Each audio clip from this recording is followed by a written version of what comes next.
extension contracts or something like that, it's easy to walk away, and that may be the ultimate remedy. Whereas if there's trees in the ground that need to be monitored over time, your dispute resolution mechanism is going to look a lot different because it may not be an option for the parties to walk away. If there aren't unanimous decisions at the management level, one thing to consider is, are there specific things which the community or the First Nation wants to have a veto over? And in terms of, a joint venture that's created to pursue carbon credit generating forestry projects in a First Nations traditional territory, some things that the First Nation may want greater control over include where the projects are located, so what lands are being used. What are the reforestation or stocking standards? What are the silviculture and forestry practices? I mean, is it permissible to use pesticides to improve the performance of seedlings in a First Nations traditional territory? The identity of purchasers is a big one. I mean, oftentimes there will be the end user of a lot of these credits are big industrial emitters.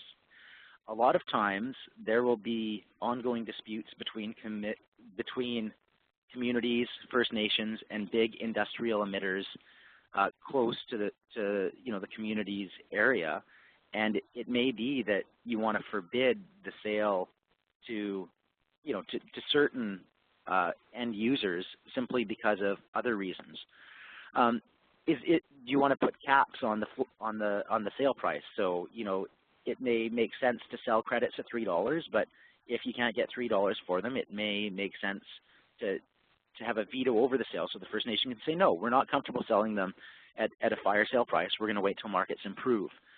The identity of service providers is another one. I mean, if you're doing a forestry project in First Nations traditional territory, it makes all the sense in the world to maximize First Nations participation in terms of the silviculture activities, surveying, and all the other sort of on-the-ground and technical work that goes on.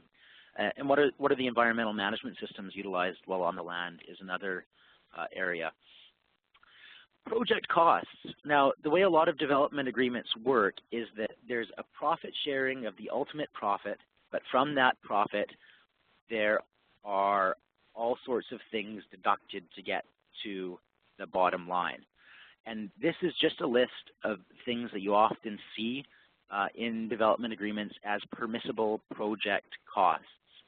And when you're working with a developer, it always pays to very carefully review the financial terms, make sure that the project costs that are coming off the top line are consistent with what a project of this type would be expected to bear, and that nothing is getting, no costs are getting backdoored into that definition of project costs, which really serve to profit the developer and take away from the profit available to the First Nation at the end of the day.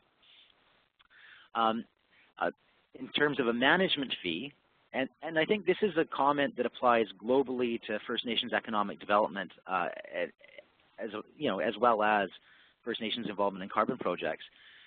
Partners often say, okay, we have the expertise, we're going to ask for a management fee, and that is included in a project cost. So say it's 3%. That comes off the top line before you arrive at the bottom line that's shared with the First Nation. Now, always focus on carefully defining what's included in the management fee and that it's not open-ended. Otherwise, you may see all of the profit from a project flowing to a project developer before you arrive at the bottom line, which is shared. This is just a list of other thoughts on some of the issues that arise in the context of development agreements. Who owns the trees or other marketable resources at the end of the project? I think the last thing that a community would want to see is entering into a 50, 60, 100-year agreement with a project developer for a forest carbon project, and at the end of it discovering that the developer is going to walk in and log all the trees because they now have title to a marketable resource. In terms of, what are the strategies for maximizing local opportunities? In terms of forestry projects, and local opportunities, what use will be made of the fiber from thinning and other silviculture activities? Is there an ability for the First Nation to take it and use it? If there is, do they get penalized for using the fiber in terms of the money that's available to them at the end of the day. Is there an indemnity from the proponent to the landowner for damages arising out of the use of the proponent's land? So if the developer inadvertently has an oil spill that contaminates a salmon-bearing creek, what's the First Nations resource? Again, are there any silviculture activities that should be forbidden, such as the use of pesticides? Confidentiality and non-disclosure obligations. I mean, a lot of times developers view their their development procedure as proprietary. First Nations may have some hesitation about the use of their name in marketing materials. So there's a bit of a tension between what you want to keep secret and how you're actually going to market your project. Remembering that First Nations branded carbon projects in the voluntary market really do command a premium over projects in which there is no Indigenous or Aboriginal involvement. And I think that's it in terms of the development agreement discussion. And I think at this point I would just turn it back over to Jaime for some concluding remarks. And I don't know how we're dealing with questions, Jaime, whether they're getting submitted by emails and we'll provide responses later, but I'll leave that to you. Okay, great. Thanks, Rob. So regarding the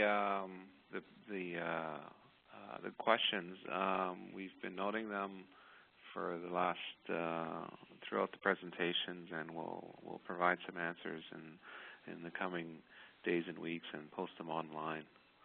So so that concludes our presentations for today's webinar series. I'd like to thank everyone for participating, and especially to the speakers for taking their time and volunteering to prepare your presentations and speak to this important topic. So next week we've got 3 more webinars scheduled. Next week, May 11th on Wednesday, same time at 12 p.m. Central Standard Time. The topic is on financing carbon projects, and we have speakers Barbara Hendrickson from Miller Titerle, Susan McLean from Sustainable Development Technology Canada, and Doug Tingy from Tingy Law that will be speaking. So look forward to everyone participating again, and thank you for coming out.